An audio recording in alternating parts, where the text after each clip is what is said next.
लोगों के गांव में 1890 साल से हम लोग के गांव इधर बस्ती कर रहा है। अभी तक एक भी रूट अच्छा नहीं है, एक भी ब्रिज अच्छा नहीं है।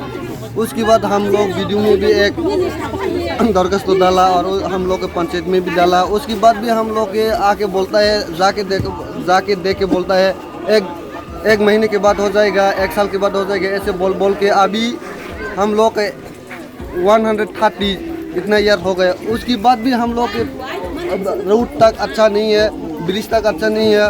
एक साल तो ऐसा भी हो गया 2019 में एक आदमी, ज़्यादा बुरा भी नहीं हुआ, ऐसे ही 7 से ऊपर होगा, वो रात में गया, उसकी पोते के घर में गया था। उस टाइम में गिर कर इधर ही मर गया।